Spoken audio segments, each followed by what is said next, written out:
Good afternoon and welcome to the World News Review on Independent Television Abuja. I'm Nkiru Obuli. Many thanks for joining us. Aid agencies said tens of thousands of people in Papua New Guinea were in urgent need of supplies after last Monday's powerful earthquake. Let's now join Gabriel Kuma for the details of this and more. Aid agencies say tens of thousands of people in Papua New Guinea are in urgent need of supplies after last Monday's powerful earthquake. Landslides and damaged roads have made it impossible to reach the worst affected communities in isolated areas. Many people are thought to be living under canvas roofs in the rubble of damaged buildings. The 7.5 magnitude quake rattled villages and a large gold mine in the country's Anga province. U.S. seismologists said it struck 90 kilometers south of Pogara. There have been dozens of aftershocks, including a 5.7 quake on Tuesday afternoon. Local reports say dozens of people have been killed, but there has been no official confirmation. Residents are reported to be fleeing the rebel-held Eastern Ghouta enclave in Syria, as the situation there is described as beyond critical. Syria's military appears to be increasing pressure on several fronts to try to retake the enclave just to the east of the capital, Damascus. Syrian Observatory for Human Rights monitors say government forces have taken 10% of the area. A UN aid convoy planned for Sunday could not enter the enclave. The UN said it had failed to obtain permission from Syrian officials for 40 trucks carrying humanitarian supplies for the key town of Dalma. Some 393,000 people are trapped in the besieged enclave. Theresa May has urged the EU to get on with discussing her ambitious but practical vision for economic relations with the UK after Brexit. She said that she was confident of a deal while accepting the UK could not expect the same market access in some areas. But the CBI said there were some big holes in the UK's plan and action was needed to stop firms moving. Conservative MPs have largely welcomed the PM's speech on Friday, in which she set out what she said were the hard facts on Brexit and the reality that neither side could have exactly what it wanted from the negotiations. While the UK was leaving the single market and customs union, she said she envisaged continued close cooperation in many areas after the UK leaves on 29 March 2019, including remaining a member of medicines, aviation and chemical agencies. German Chancellor Angela Merkel is set to form her fourth government after the opposition Social Democrats voted in favor of another grand coalition. The vote by 464,000 rank and file members and 5 months of political deadlock since September's election. The Social Democrats had been split between the party's leadership, which backed joining the coalition, and its radical youth wing, which did not. Mrs. Merkel, who has been in power for 12 years, congratulated the SDP. On her party's Twitter feed, she said she looks forward to working together again for the benefit of the country. SDP voters approved continuing the coalition with 66% in favor. Vote counted went on through the night at the party's headquarters in Berlin. More than 500 senior doctors in Kenya's biggest referral hospital have boycotted work, demanding the reinstatement of their colleague who was suspended for performing brain surgery on the wrong patient. Let's join Osauname Bizwe for this and more on the foreign scene. More than 500 senior doctors in Kenya's biggest referral hospital have boycotted work, demanding the reinstatement of their colleague who was suspended for performing brain surgery on the wrong patient. The chairman of the Doctors Union, Dr. Sami Oroko, said suspending the Kenyatta National Hospital neurosurgeon was a knee-jerk reaction which will not solve the underlying problems at the hospital. 3 other staff, the ward nurse, theater receiving nurse, and anesthetist were also suspended. The union wants an overhaul of the hospital operations, including digitization of the hospital's booking systems and setting up more theaters. Dr. Oroko defended the boycott, saying this was the opportunity to re-examine the entire system at Kenyatta Hospital. The doctors are also demanding outstanding allowances for senior doctors, which they say have not been paid as agreed with the state last year. An aid convoy of lorries carrying urgently needed humanitarian supplies has entered the rebel-held Syrian area of the eastern Ghouta. The 46 trucks are the first to reach the besieged enclave since mid-February, despite a recent UN-backed ceasefire and short daily truces ordered by Russia. At least 719 people have been killed in that period, many of them children.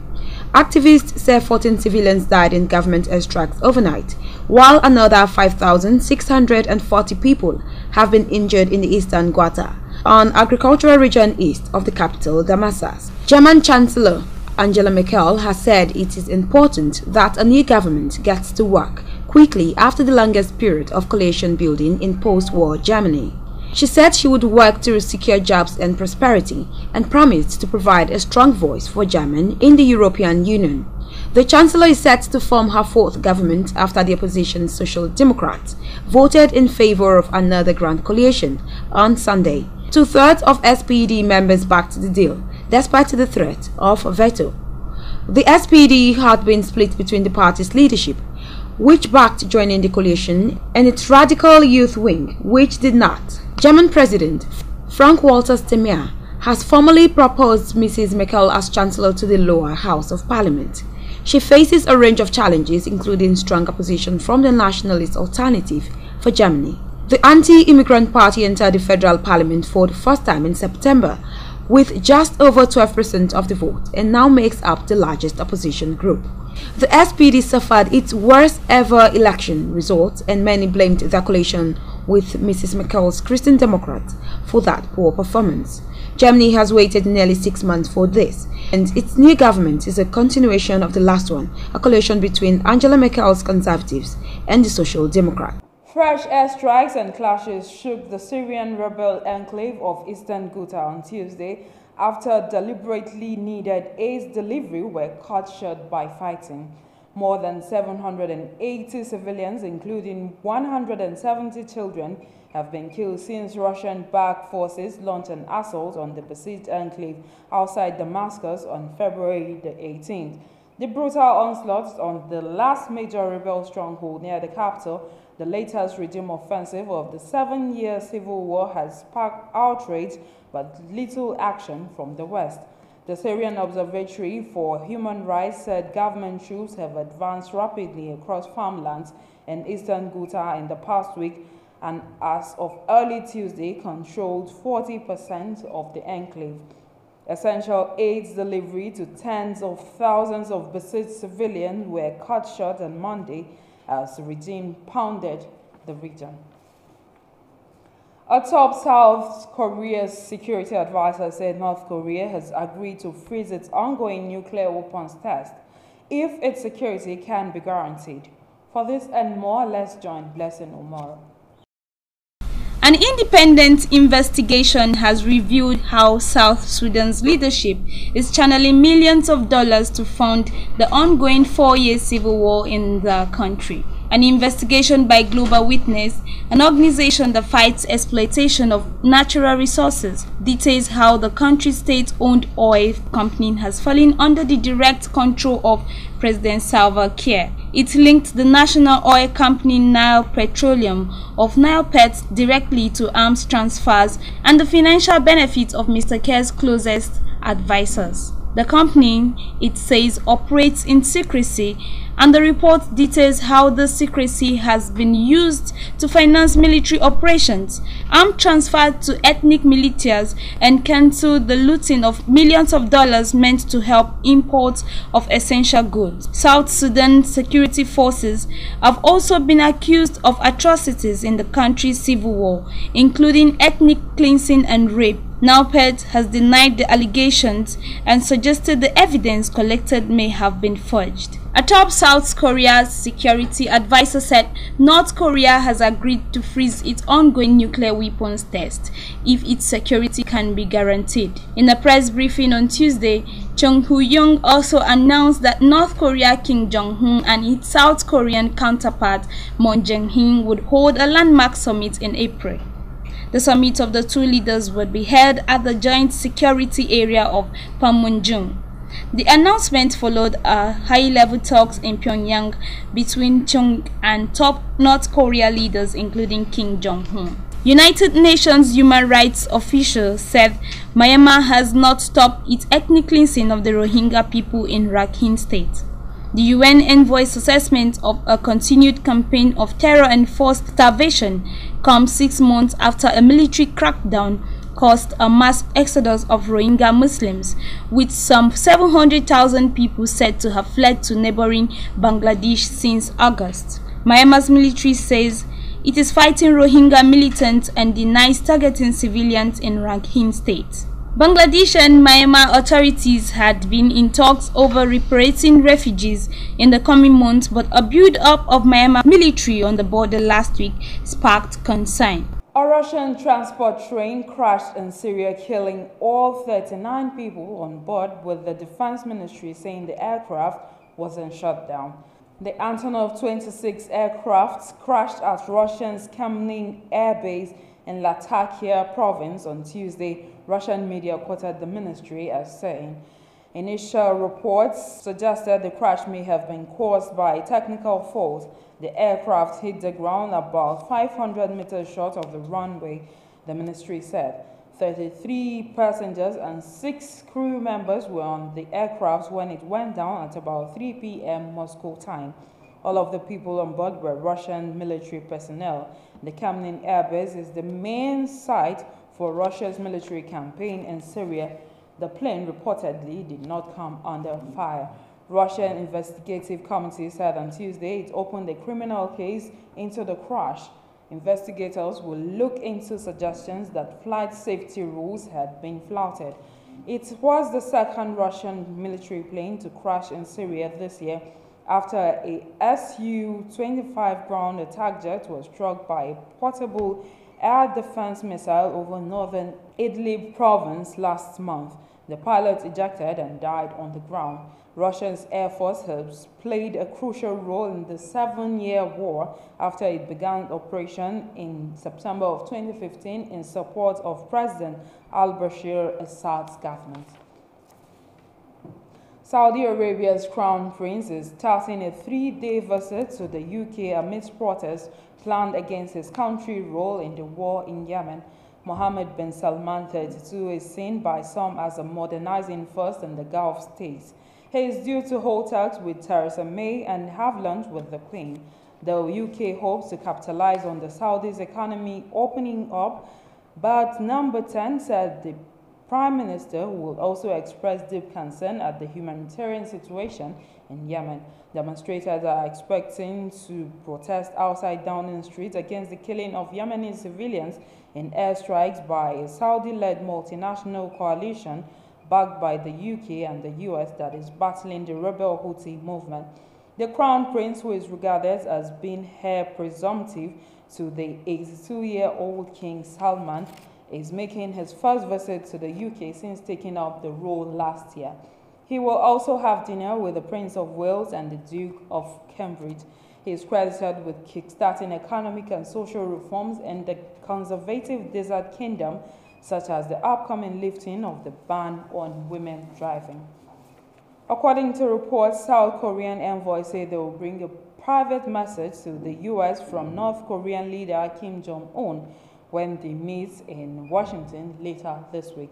Local media say they were given the undisclosed message on Monday when meeting with Mr. Kim in rare talks in Pyongyang.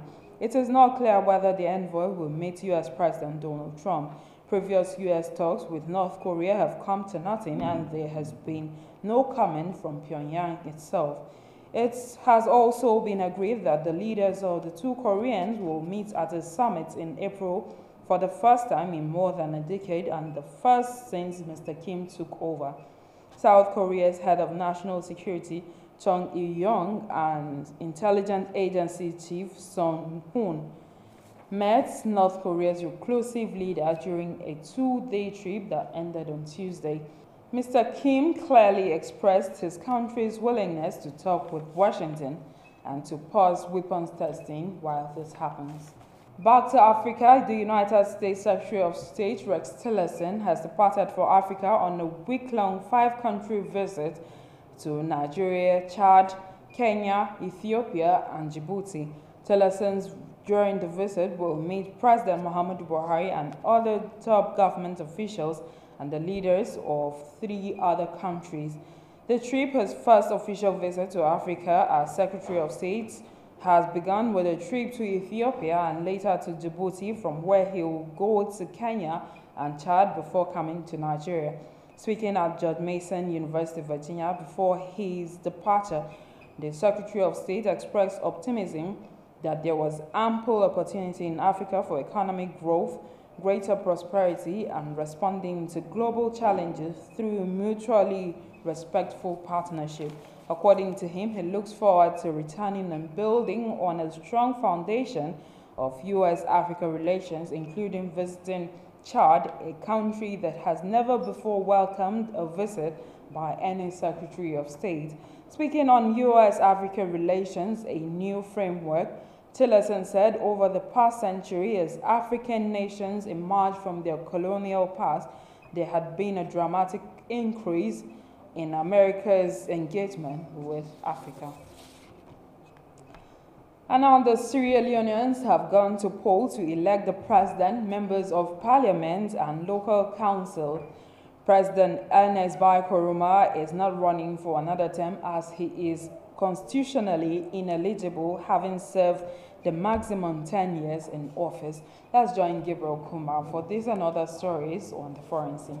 Voting is underway in Sierra Leone, where more than 3 million people are eligible to choose a new president, parliament, and local councillors. In the capital, Freetown, long queues could be seen at polling stations even before dawn. President Ernest Bai Koroma is stepping down after serving 2 5-year terms. His chosen successor, Samura Kamara, is being challenged by 15 other candidates, many of them promising to tackle endemic corruption and poverty. Mr. Kamara of the All People's Congress (APC) is one of the 3 front-runners. The others are Julius Maada Bio of the main opposition Sierra Leone People's Party and former UN diplomat Kandel Yumkela of the newly formed National Grand Coalition. The United States has lauded Afghan President Ashraf Ghani's offer to open negotiations with the Afghan Taliban, with senior U.S. State Department official Alice West saying the armed group has some legitimate grievances over governance. Last week, President Ghani offered the Taliban peace talk without preconditions, with a view towards recognizing the armed group, which has been fighting U.S. and Afghan forces for 16 years, as a legitimate political party. Wales welcomed Ghani's proposal, saying the Kabul conference at which it was made was a really historic and benchmark event. The Afghan Taliban have yet to formally respond to the offer.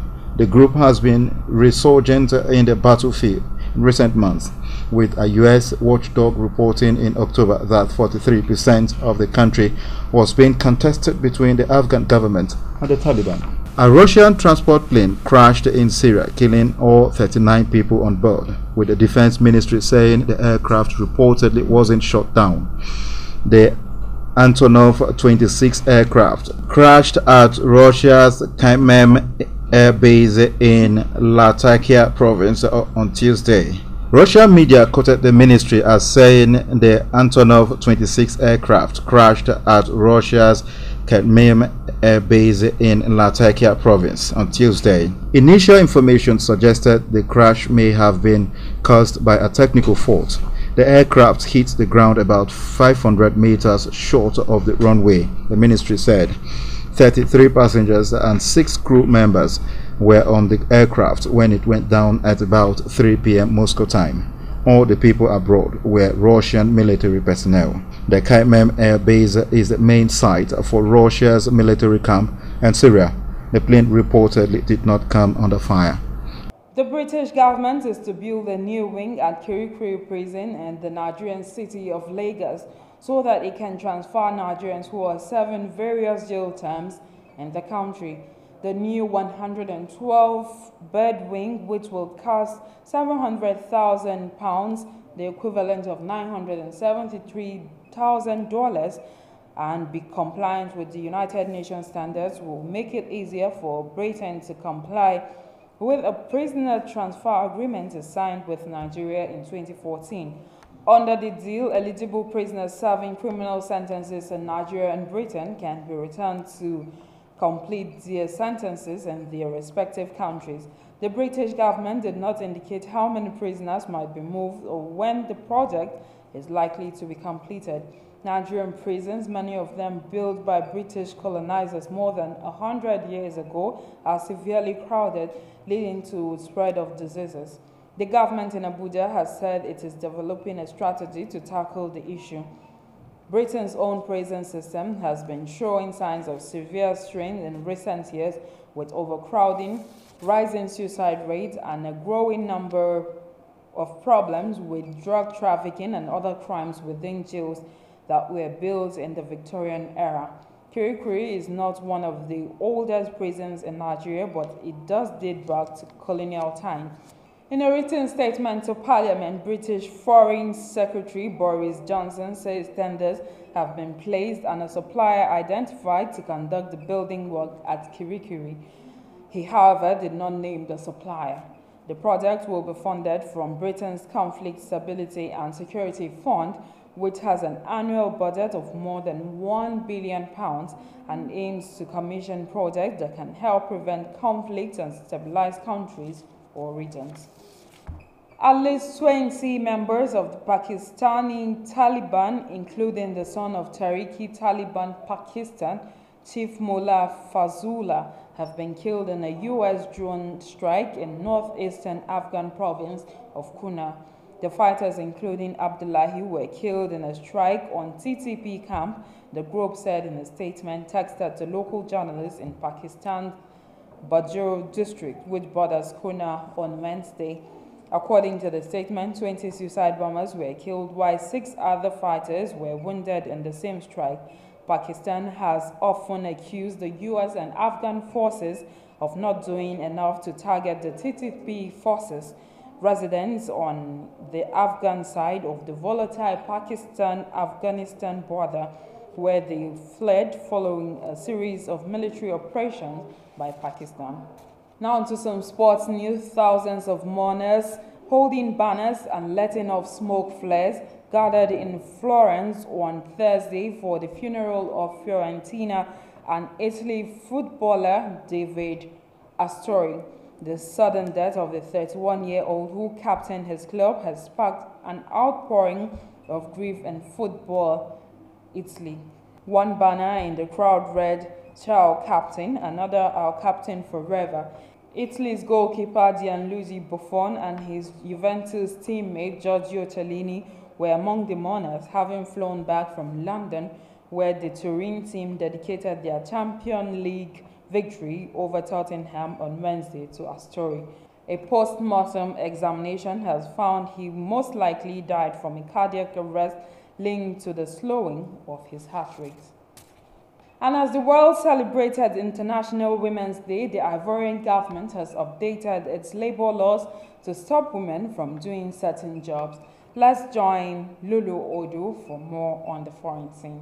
As the world celebrates International Women's Day, the Ivorian government has updated its labor laws to stop women from certain jobs. The decision was revealed in a closed press conference on Wednesday, with the first reports emerging on Thursday morning, International Women's Day. According to the government spokesperson Bruno Kone, the list of banned jobs includes work that exceeds the ability and physical capacity of women, or work that presents danger which is likely to undermine their morality. For example, working on the ground or in mines. But when quizzed on the announcement, Mr. Kone insisted the law is all about protecting women.